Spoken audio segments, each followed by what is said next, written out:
Hey Super Seesaw teachers!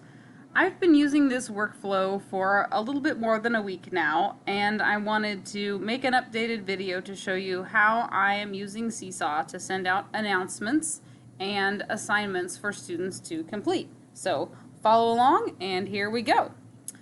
The very first thing that I do is that I write in my planner what I'm going to be teaching. And next to each one that's going to require a Seesaw activity, I've made a little star so that I know what things I need to create. Then the next thing that I do is in Seesaw, I'm going to show you a sample class here. Then I go into my library and I start creating the activities that I am planning to do with my class in Seesaw. So after I have made a plan, I go to Seesaw and I go to my activities and I create all of the activities that I'm going to need based on what I wrote in my planner. Here they are in my library. I have also created a template for the announcement using kind of a virtual or Bitmoji classroom, and this is what it looks like. I have saved all that is on this screen here as an image. Alright, in Seesaw I have my activities. So first I make my planner and write what I need to do. Then in Seesaw I'm going to create my activities. And so I have already created those. No need for me to walk you through all that. The next thing I'm going to do is assign and schedule them. So let's start with this reading assignment here. I'm going to assign it to my sample class and I'm going to schedule that. We're doing reading at 11:35, so we'll schedule this to go at 11:30 and assign that. Alright, I'm going to follow that same procedure for all the activities that I intend to do for today. So I've assigned my reading, here's my math to my sample class, scheduled. Gonna assign that one at, let's say we're gonna do math at 1 o'clock. Schedule that.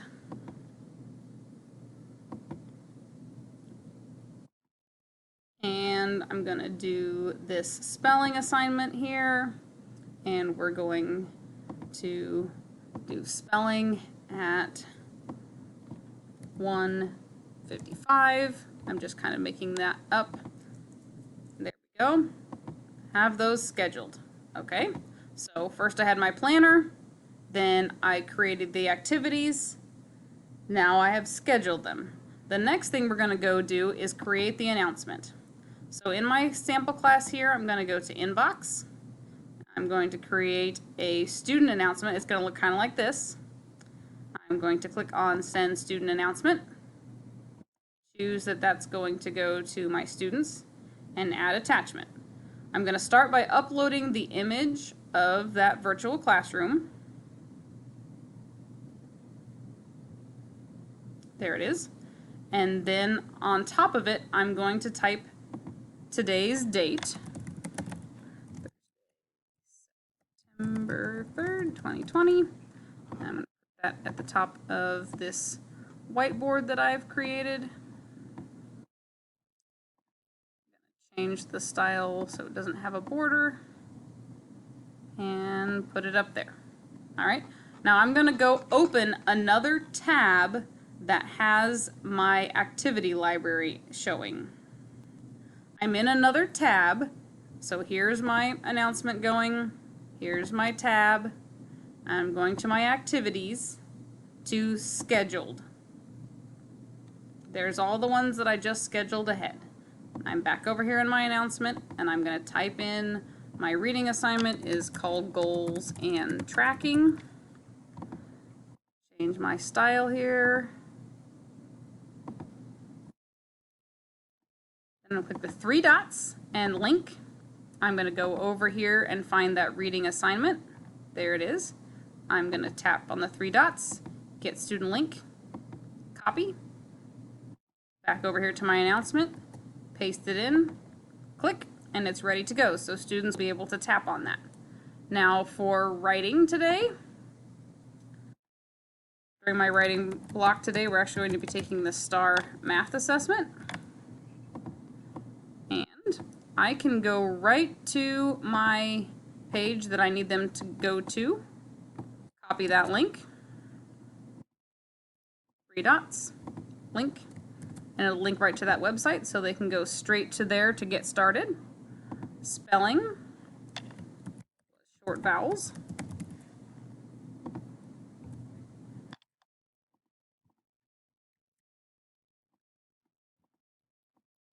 Move it down here, 3 dots, link. Over here is the spelling. There's my short vowels. Get student link, copy. Over here, paste. Math today was lesson 1.2b. We split it into 2 pieces, rounding to hundreds.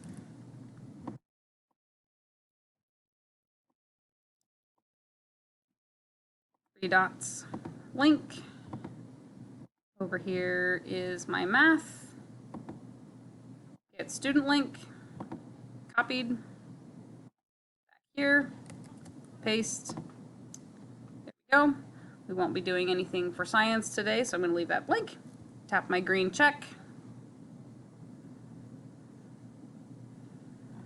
All right, it does require you to type some kind of text, so here I just go ahead and write today's date again.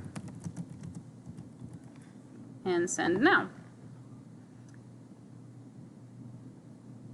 There it is. Now I'm still signed in as the teacher. I'm going to sign out and get back in as a student so I can show you what this looks like from a student perspective. Okay, now I am signed in as the student Spider-Man, and this is the path that the students take. They click on the inbox, and there is today. So if they tap to open it, then all of these links, when you tap them, will go straight to the activity that they need to complete. There it is. They can tap here to watch the video, and then they can add response. Also, you'll notice that now Seesaw has these to do, in progress, and done pieces over on the right-hand side. If, for example, they're looking for the math, they can click here on the folder and look for the activities related to math. I had that one scheduled ahead, so it's not showing up right now. They can look for writing. They can also clear the selection. So the path that I've been teaching my students this week is to go to the inbox and their announcements, tap to open the classroom, tap to go to the activity, and then to complete the activity as they are supposed to do there. All right, hopefully that's a great way to show you how you can manage so that students don't get overwhelmed by looking at the amount of things that are listed in their activities, because they know how to find them through the announcements, and it's much easier to find them that way. Thanks for watching.